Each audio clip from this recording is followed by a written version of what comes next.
الحمد لله الذي أنعم علينا بنعمة الإسلام. أشهد أن لا إله إلا الله وحده لا شريك له شهادة أدخرها ليوم لقائه يوم لا ينفع مال ولا بنون إلا من أتى الله بقلب سليم. وأشهد أن سيدنا محمدًا عبده ورسوله بلغ الرسالة وأدى الأمانة ونصح الأمة وكشف الغمة وتركها على شريعة بيضاء ليلها كنهارها لا يزيغ عنها إلا هالك. اللهم فصل وسلم وبارك على هذا النبي الكريم سيدنا وحبيبنا وشفيعنا ومولانا محمد وعلى آله وأصحابه أجمعين. أما بعد، فيا معشر المسلمين، أوصيكم وإياي بتقوى الله وطاعته لعلكم تفلحون. قال الله تعالى في محكم تنزيله: أعوذ بالله من الشيطان الرجيم، بسم الله الرحمن الرحيم. إن الذين يستكبرون عن عبادتي سيدخلون جهنم داخرين. وقال النبي عليه الصلاة والسلام: قال موسى لربه: من أبغض خلقك إليك؟ قال: يا موسى من تكبر قلبه وغلظ لسانه وضعف يقينه وبخلت يده. وقال النبي صلى الله عليه وسلم: لا يدخل الجنة من كان في قلبه مثقال حبة من خردل من كبر. Sadaqallah wa sadaqa Rasulullah sallallahu alaihi wasallam. Kaum muslimin sidang salat Jumat rahimakumullah. Allah Subhanahu wa taala berwasiat kepada kita hambanya agar dalam kehidupan ini, kesibukan apapun yang sedang kita lakukan, hendaknya kita tetap menjadi hamba yang terbaik. Ketika datang perintah Allah, ketika datang kewajiban yang Allah perintahkan kepada kita, maka kita diperintahkan untuk sami'na wa ata'na atas semua perintah Allah dan meninggalkan sejenak kesibukan kita untuk urusan dunia ini. Allah selalu mengingatkan kepada kita agar dalam hidup ini kita sanggup meninggalkan segala macam bentuk perbuatan maksiat, perbuatan dosa, perbuatan yang bila kita lakukan akan menjadikan diri kita hina, hina di mata manusia maupun hina di mata Allah, hina di dunia ini, lebih-lebih hina di akhirat kelak nanti. Ma'asyiral muslimin, dalam hidup ini ada orang-orang yang dicintai oleh Allah, ada pula orang-orang yang sangat dibenci oleh Allah Subhanahu wa ta'ala. Dalam banyak hadis Nabi mengingatkan ada orang-orang yang sangat dibenci oleh Allah Subhanahu wa ta'ala. Di antaranya yang pertama adalah orang miskin yang sombong. Yang kedua, orang tua yang masih tetap berbuat zina. Yang ketiga, pemimpin yang selalu berbuat zalim. Yang keempat, orang yang pelit. Lalu yang kelima, orang yang selalu kasar ucapan dan lisannya. Lalu yang keenam, orang yang lemah keyakinannya. Ma'asyiral muslimin, Allah Subhanahu wa ta'ala satu saat pernah ditanya oleh Nabi Musa alaihi salatu wassalam. Qala Musa li rabbih, berkata Nabi Musa kepada Allah, man abghadha khalqika ilaika, wahai Allah, siapakah di muka bumi ini makhluk-makhlukmu yang paling engkau benci, wahai Allah? Qala, Allah menjawab, ya Musa, orang-orang yang aku benci dari makhluk-makhlukku di muka bumi ini yang pertama, man takabbara qalbu, orang yang hatinya dipenuhi dengan kesombongan.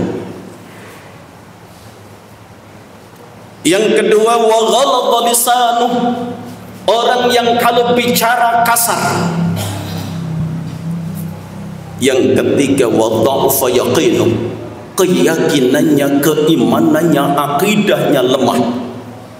Lalu yang ketiga, yang keempat, wa bakhilat yaduh, tangannya selalu digenggam, tidak pernah ia berupaya untuk menjadi orang yang murah, artinya orang yang sangat pelit. Ma'asyiral muslimin, ketika Nabi Musa alaihissalatu wassalam bertanya kepada Allah, orang yang paling dibenci dari makhluk-makhluk Allah Subhanahu wa ta'ala, yang pertama, orang yang sombong hatinya. Betapa besarnya akibat yang akan dialami oleh orang-orang yang sombong, akibat yang sangat menghinakan dirinya. Orang-orang yang merasa besar, orang-orang yang merasa memiliki berbagai macam kelebihan, kemuliaan, lalu akhirnya ia merendahkan orang lain, menghinakan orang lain. Betapa beratnya akibat dari kesombongan itu. Itulah dalam Al-Quran surat Al-Mu'min ayat 60 Allah tegaskan, innal ladzina yastakbiruna an ibadati, orang-orang yang menyombongkan dirinya untuk beribadah kepada Allah, sayadkhuluna jahannama dakhirin, nanti di akhirat Allah tidak akan berikan ampun kepada mereka, orang yang memiliki kesombongan di dalam hatinya, dimasukkan ke dalam neraka jahanam. Walaupun ia punya amal yang banyak, walaupun ia punya kebaikan yang cukup banyak, tetapi bila hatinya ada kesombongan, Allah akan masukkan ke dalam neraka jahanam. Itulah yang pernah dialami oleh iblis laknatullah. Iblis ketika saat di surga, dia punya jasa yang cukup banyak, dia punya jasa yang sangat baik, karena ia pernah punya jasa, yaitu memerangi bangsa jin yang ingin melakukan kudeta terhadap Allah. Maka iblislah yang menghadapinya, sehingga bangsa jin saat itu diperangi, lalu ditangkap, lalu diikat, dibuang ke dasar lautan, dibuang ke gunung-gunung. Tetapi mengapa iblis dilaknat oleh Allah, padahal jasanya begitu ada? Karena kesombongan. Maka orang yang sombong itulah Allah benci, Allah murka, Allah marah. Makanya Rasulullah mengingatkan kepada kita umatnya, la yadkhulul jannata man kana fi qalbihi mithqala habatin min khardalin min kibrin. Tidak akan masuk surga walaupun mereka berbuat baik.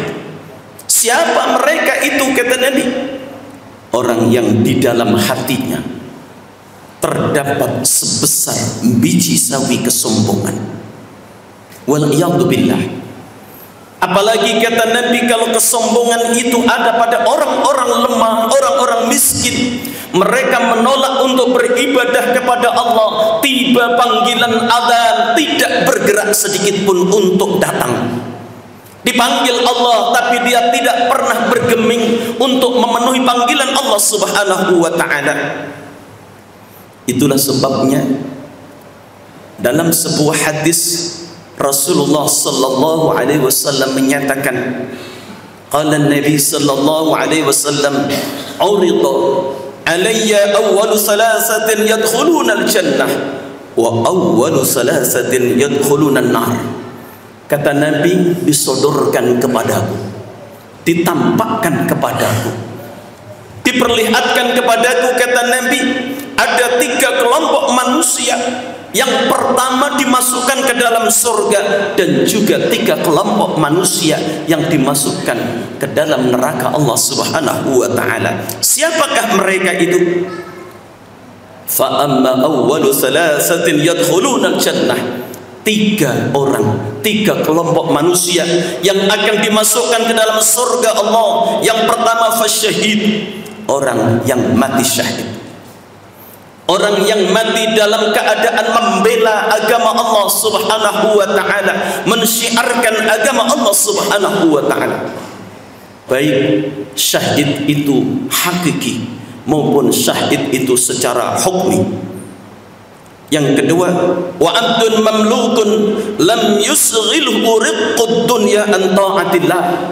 Seorang budak sahaya, seorang hamba, orang-orang yang hidupnya penuh dengan kelemahan ekonominya, ketika saat ia memenuhi hajat kebutuhannya, mencari kebutuhan kehidupan dunia itu, mereka tidak pernah meninggalkan taat kepada Allah Subhanahu wa ta'ala. Walaupun dari segi ekonomi mereka ini kategori orang-orang yang sangat-sangat miskin, sulit untuk memenuhi hajat kebutuhannya, tetapi ketika datang perintah Allah, panggilan Allah, mereka pun tidak pernah tertinggal. Itulah orang-orang yang bakal masuk surga lebih dahulu. Lalu yang ketiga, orang-orang yang akan masuk surga lebih dahulu, wa faqirun dhaifun du'iyalin, orang miskin tapi selalu sabar untuk menjaga apa yang Allah perintahkan kepadanya. Wa awwalu salasatin yadkhuluna an-nar, nanti akan ditunjukkan kepada Rasulullah. Nabi pernah mengingatkan 3 kelompok manusia. Yang pertama dimasukkan di dalam neraka Allah. Yang pertama adalah fa'amirun musallitun, pemimpin yang zalim, pemimpin yang tidak pernah berlaku adil terhadap tugas dan tanggung jawab yang Allah berikan di atas pundaknya. Pemimpin di segala tingkatan, baik pemimpin tertinggi sampai di dalam rumah tangga. Kita sebagai orang-orang yang diberi amanah oleh Allah untuk mengurus istri, anak dan keluarga kita, kata Nabi, kita masuk dalam kategori pemimpin. Pemimpin yang zalim, kata Nabi, nanti di hari kiamat mereka akan masuk neraka lebih dulu. Apalagi pemimpin tertinggi yang tanggung jawabnya begitu besar, yang tanggung jawabnya begitu berat. Apabila mereka bersikap adil, Allah masukkan ke dalam surga lebih dahulu. Tetapi bila mereka ini bersikap zalim, membuat kebijakan-kebijakan yang akan menyengsarakan rakyat, menyengsarakan bangsa, betapa beratnya tanggung jawab yang harus dipikul. Sehingga Nabi ingatkan, ketika Allah tunjukkan orang-orang yang masuk neraka lebih dahulu, pertama Nabi sebut fa'amirun musallitun, pemimpin yang zalim. Yang kedua, wadu sarwatin minal mal la yuqtas zakat, orang yang diberikan rizki oleh Allah yang melimpah, tetapi ia tidak mau mengeluarkan zakat. Harta yang ada di tangan kita amanah Allah. Kita akan dihisab oleh Allah, sangat berat hisabnya. Dari mana kita peroleh, kita pergunakan untuk apakah itu? Inilah yang akan dihadapi. Makanya orang-orang kaya nanti di hari kiamat masuk surga lebih belakang. Nabi Sulaiman alaihissalatu wassalam kaya raya, seorang nabi saja nanti masuk surganya 500 tahun sesudah baginda Nabi Muhammad sallallahu alaihi wasallam ini adalah seorang nabi. Bagaimana kalau orang kaya yang bakhil, orang kaya yang menggenggam hartanya erat-erat, susah untuk dikeluarkan zakat, infak, sedekah demi kepentingan agama Allah, kemakmuran masjid. Betapa beratnya tanggung jawab yang harus mereka pikul nanti di hari kiamat. Lalu yang ketiga, wa fakirun fakhur, orang miskin yang sombong. Orang kaya sombong, berat resikonya. Orang fakir yang sombong lebih berat resikonya nanti di yaumil qiyamah. Ma'asyiral muslimin, maka ketika Nabi Musa bertanya kepada Allah, siapa orang-orang yang paling kau benci wahai Allah dari makhlukmu? Pertama, orang yang di dalam hatinya ada kesombongan. Yang kedua, orang yang bila bicara, kata-kata yang keluar dari lisannya sangat kasar. Kalau kata-kata dari lisannya sangat kasar, pasti akan menimbulkan sakit hati orang lain, menimbulkan kebencian terhadap orang lain. Lalu yang ketiga, orang yang lemah keyakinannya. Itulah sebabnya ma'asyiral muslimin, dalam hidup ini iman ini harus kita pupuk. Allah berikan kita hidayah menjadi orang yang beriman, satu keberuntungan yang luar biasa. Oleh sebab itu kenikmatan iman ini harus terus kita pupuk, jangan menjadi orang yang lemah imannya. Lalu yang terakhir, orang-orang yang dibenci oleh Allah, wa bakhilat yaduh, tadi orang yang sangat pelit, tidak mau mengulurkan tangan untuk memberikan infak, zakat, sedekah untuk kepentingan agama Allah, fuqara wal masakin dan orang-orang lemah.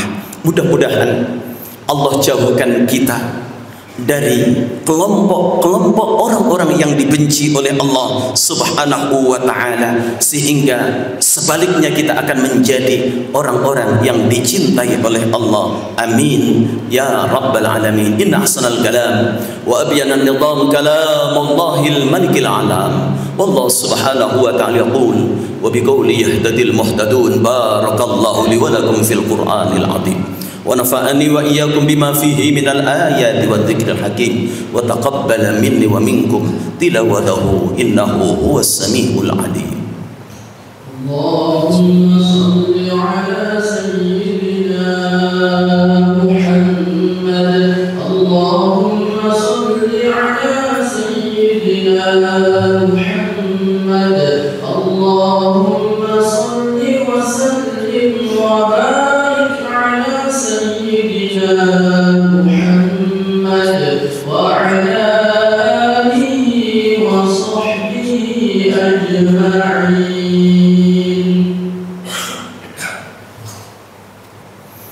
الحمد لله حمدا كثيرا كما أمر. أشهد أن لا إله إلا الله وحده لا شريك له إياه نعبد وإياه نستعين. وأشهد أن سيدنا محمدا عبده ورسوله المبعوث رحمة للعالمين. أما بعد فيا أيها المسلمون اتقوا الله حق تقاته ولا تموتن إلا وأنتم مسلمون. واعلموا أن الله سبحانه وتعالى أمركم بأمر بدأ في بنفسه وثنى بملائكة المسبحة لقدسه فقال تعالى ولم يزل قائلا عليما إن الله وملائكته يصلون على النبي يا أيها الذين آمنوا صلوا عليه وسلموا تسليما. اللهم صل وسلم وبارك على سيدنا محمد وآله وأصحابه أجمعين وتابع التابعين ومن تبعهم بإحسان إلى يوم الدين وعلينا معهم برحمتك يا أرحم الراحمين. اللهم اغفر للمسلمين والمسلمات والمؤمنين والمؤمنات الأحياء منهم والأموات إنك سميع قريب مجيب الدعوات ويا قاضي الحاجات برحمتك يا أرحم الراحمين.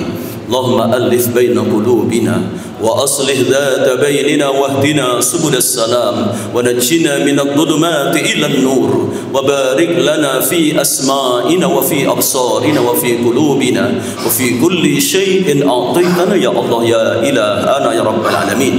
اللهم اقسم لنا من خشيتك ما تحول به بيننا وبين معصيتك ومن طاعتك ما تبلغنا بها جنتك ومن اليقين ما تهون به علينا مصائب الدنيا. اللهم متعنا بأسماعنا وأبصارنا وقواتنا ما أحييتنا واجعله الوارث منا واجعل ثأرنا على من ظلمنا وانصرنا على من عادانا ولا تجعل مصيبتنا في ديننا ولا تجعل الدنيا أكبر همنا ولا مبلغ علمنا ولا تسلط علينا بذنوبنا من لا يخافك ولا يرحمنا. اللهم انصر الإسلام والمسلمين اللهم انصر الإسلام والمسلمين اللهم انصر الإسلام والمسلمين وأعلي كلمتك إلى يوم الدين. اللهم انصر المجاهدين في كل مكان. اللهم انصر المجاهدين في فلسطين. اللهم انصر المجاهدين في كل الزمان برحمتك يا أرحم الراحمين. ربنا آتنا في الدنيا حسنة وفي الآخرة حسنة وقنا عذاب النار. عباد الله إن الله يأمركم بالعدل والإحسان وإيتاء ذي القربى وينهى عن الفحشاء والمنكر والبغي يعظكم لعلكم تذكرون فاذكروا الله العظيم يذكركم واشكروه على نعمه يزدكم ولذكر الله أكبر.